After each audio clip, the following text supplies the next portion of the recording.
mīlestību, lai mēs varētu pietuvoties Dievam, nonākt pie Dieva. Un kā Tēvs saka reiz žurnālistiem Sevastopolē, kad tie jautāja, ko jūs novēlēt gribētu pilsētai Sevastopolē, tad Kristus saka mīlestību un trīsreiz mīlestību. Это очень важно, потому что Бог дал заповедь любви Бога, ближнего себя. Tas ir Dieva likums, mīli Dievu, savu tuvāko, kā sevi pašu. И потому мы размышляли первый день о том, как сатана искушал Иисуса Христа поклониться Ему, и как Христос поучил нас, что надо избирать Бога Отца, как написано, Господу Богу будешь кланяться. Mēs zinām šo notikumu no Jēzus dzīves, ko apraksta evaņģēlijs, kā Sātans tūkstnesī kārdināja Jēzu, un kungs Jēzus atbildēja, ka Dievu tik jāizvēlas pāri visam, kā atgādinot, kā ir rakstīts, tikai kungu savu Dievu vienīgo tev būs pielūgt un godāt. Мы никогда не ценим тех, которых имеем, только тогда можешь все сказать, всю правду, кладешь, когда уже их нет. Gadās tā, ka kamēr cilvēks dzīvo tev blakus, ir neprotami cienīt, tas ir novērtēt, bet tad, kad viņš ir nomiris, aizgājis mūžībā, tad kapsētā atveras sirds visai patiesībai. Это правда, что на кладбище люди хоть молчат, но громко кричит сердце и говорит всегда правду. Tiešām kapsētā pie saviem aizgājējiem, kaut arī mēs visi klusējam, bet sirds visskaļāk runā un runā patiesību. А ведь можно успеть и любить, как говорит священник-писатель Ян Твардовский. Спешите любить людей, они так быстро уходят. Priesteris bija tāds rakstīgs, Jānis Tvardovskis, kurš aicināja sacīt, steidzieties ar cilvēkiem mīlestību dāvāt, jo viņi tik ātri aiziet no šīs pasaules. Через грехопадение и через искушение сатаны на правду мы порой умачиваем руки свои в крови и слезах наших близких. Pirmdzimtais grēks ir, ja nesastāv nelēma pasaulē, ka arī mūsu rokas dažkārt ir tā kā aptraipītas ar asarām un asinīm savu līdz cilvēku. Здесь очень обижаем Бога, потому когда дети дерутся между собой, страдают родители, тем паче страдает Бог. Tā mūsu nesaticība vai nelabvēlība savstarpējā, tas ir nodara lielas sāpes Kunga Dieva sirdī, jo tad, kad bērni plēšas savā starpā, tad vecāki, tētis un mamma visvairāk cieš. И потому очень важно, чтобы мы старались нести с любви к Богу и человеку к себе добро ради вечной жизни и ради временной жизни на земле. Tādēļ ļoti svarīgi, lai mēs katrs nestu otram labestību, un tas mums nepieciešams ir vispirms mūžīgās dzīves dēļ, bet arī šajā pasaulē tas ir svarīgi. Самое ценное в морали – это победить себя, а не ближнего своего, тем паче Бога. Tāda morāliska vērtība pastāv, ka vērtība ir tas, lai mēs uzvarētu sevi, nav mums jāuzvar savu līdzcilvēku, un, protams, mēs nevaram uzvarēt Dievu, tas ir strīdēties ar Dievu. Христос рыдал и говорит: «О, Иерусалим, Иерусалим, сколько раз я хотел тебя пригорнуть,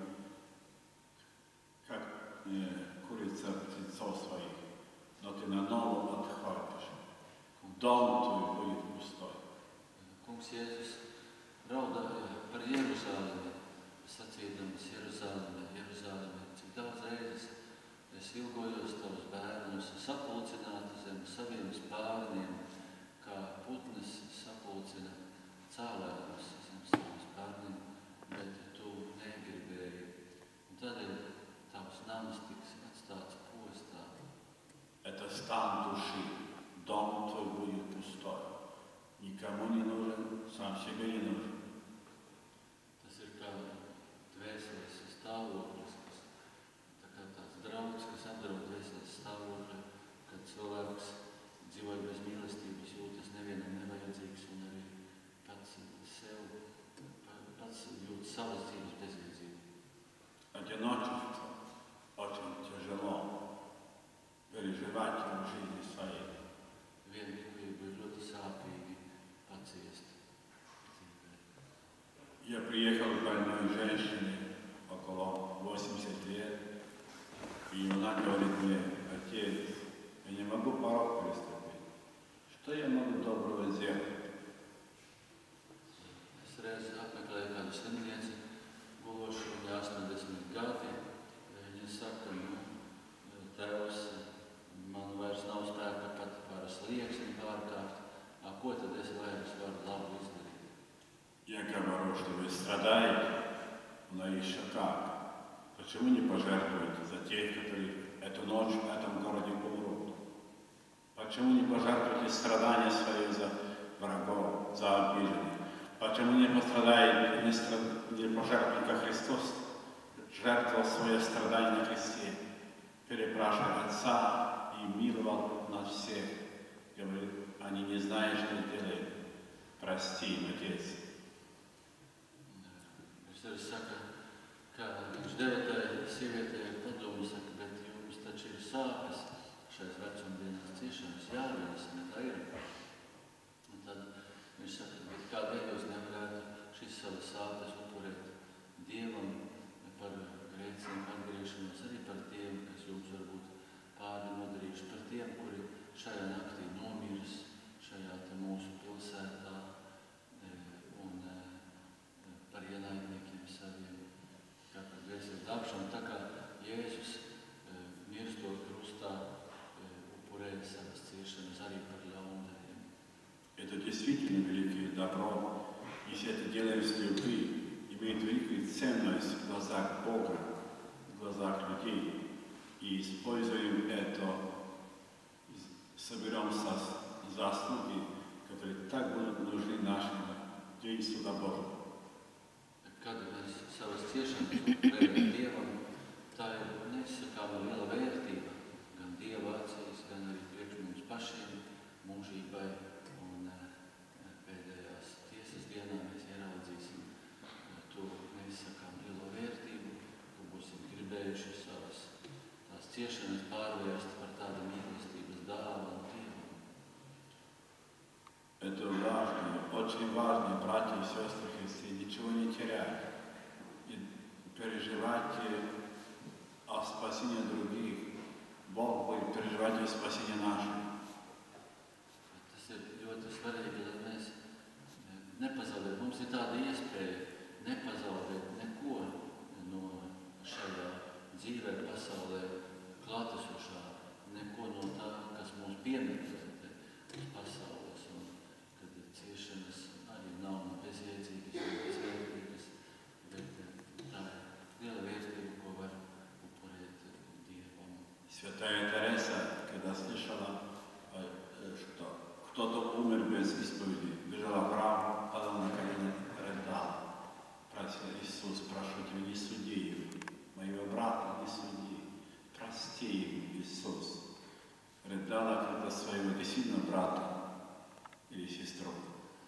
Mazā svētā Terezīte, kad dabūja dzirdēt, ka kāds ir nomiris bez svētiem sakramenta, bez grēku piedošanas, tad viņa skrēja steidās uz baznīcu un nokrita ceļos Jēzus priekšā pie altāra un lūdza: Kungs, Jēzu, neesi lūdzu bargs tiesnesis tam cilvēkam, tai dvēselē viņa par to svešinieku lūdzās tā kā par savu vistuvāko brāli vai māsu. Ведь как мы утром размышляли, что можно жертвовать святую причастие, коммунион, можно жертвовать славу Божию. Все, что Божие, можно жертвовать в адрес спасения кого-то. А Бог благословит нам, можно. Так самое терпение, так самые добрые дела. Все, что доброе, делаем с любви, действительно Господь высоко оценит. Потому что мы думаем только о себе, но о Боге и о человеке, о ближнем. А Бог даст и нам блаженство, прощение и спасение. Mūsu dzīvē ir daudz kas labs, un to visu mēs varam veltīt, upurēt kungam Dievam. Tāda ir svētā komunija, tāda ir katra svētā mise, kurā mēs piedalāmies. Un mūsu lūkšanas un mūsu labie darbi, tas viss ir kaut kas tāds, ko mēs varam veltīt kā dāvanu kungam mūsu Dievam. Un ir svarīgi, ka to upurējam ne tikai par sevi, bet lai mūsos ir arī žēlums un līdzjūtība un iejūtība citu cilvēku vajadzībās, lai mēs justos kā viena Dieva bērnu ģimene un lai mums būtu žēl arī tos, kuri nepazīst Dievu un arī tos gribētu mēs glābt, tāpat kā kungs Jēzus grib jūs glābt. Один скупой богач имел рабыню, можно сказать, которая работала у него на кухне. И она, что только могла, выносила за забор и складала за этим забором. И люди бедные приходили, бомжи, и кушали. Bija kādam skopam bagātniekam virtuves strādniece, tā kā virdzene, un viņa aizvien mēģināja tos ēdienu pārpalikumus aiznest ārpus sētas un to salikt, un nabagi to zināja un nāca viņiem bija ko paēst. И приснился ему сон, что он стоит на суде Божьем и видит, что его стол пустой, а его рабыни переполнили стол.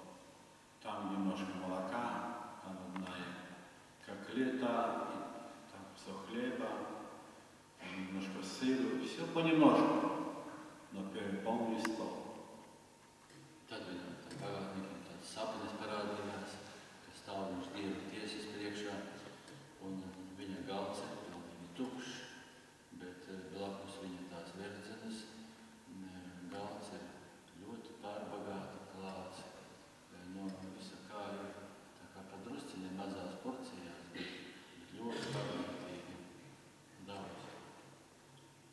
Он позвал ее и сказал: почему твой стол полон всего, а мой пустой? Начала плакать и рассказала всю правду.